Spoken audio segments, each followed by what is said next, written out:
যুবক রুটি বানায় আর পরে আস্তাগফিরুল্লাহ, রুটির দলা বানায় পরে আস্তাগফিরুল্লাহ, খামির বানায় আর পরে আস্তাগফিরুল্লাহ, রুটি নিয়ে উনুনের ভিতরে চুলার ভিতরে সেকা দেয় আর পরে আস্তাগফিরুল্লাহ, দোকানদারের কাছে কেউ আসলেই সে রুটি দেয় আর পরে আস্তাগফিরুল্লাহ, ক্রেতার কাছ থেকে টাকা নিয়ে ক্যাশ বক্সে রাখে আর কি পড়ে, আবার রুটি বানানো শুরু করে আর কি পড়ে, খালি এইটাই পড়তেছে। ইমাম আহমদ ইবনে হাম্বল তো অবাক, কিরে এটা আবার কেমন যুবক, খালি আস্তাগফিরুল্লাহ।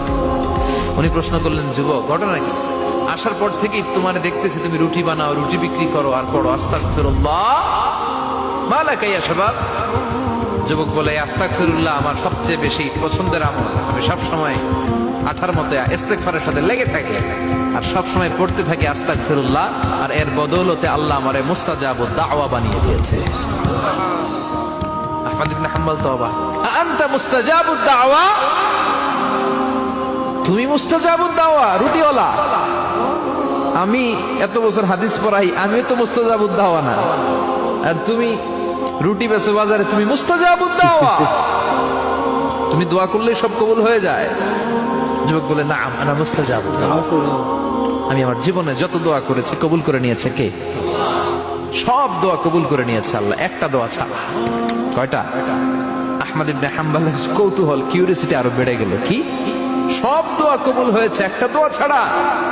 মাযালিকা দোয়া ইয়া শাব, কি সেই দোয়া?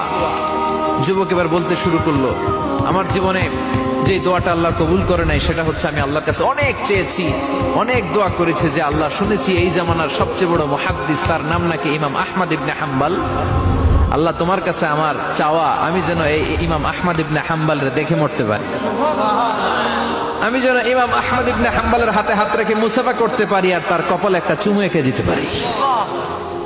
আহমদ ইবনে হাম্বল আবেগপ্রবণ হয়ে গেলেন, চোখের পানি ছেড়ে দিলেন, বললেন, যুবক তোমার এই দোয়াটাও কবুল হয়ে গিয়েছে।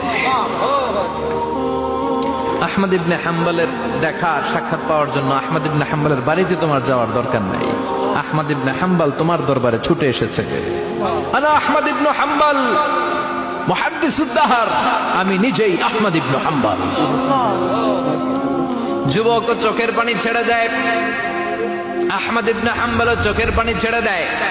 যুবক চিৎকার মেরে ইমাম আহমদ ইবনে হাম্বলকে জড়িয়ে ধরে, হাতে হাত রেখে মুসাফা করে, কপালের মধ্যে চুমু খায় আর আল্লাহর শুকরিয়া করে বলে, ও ইমাম, আসলে এই দোয়াটাও আল্লাহ আজকে কবুল করে নিল।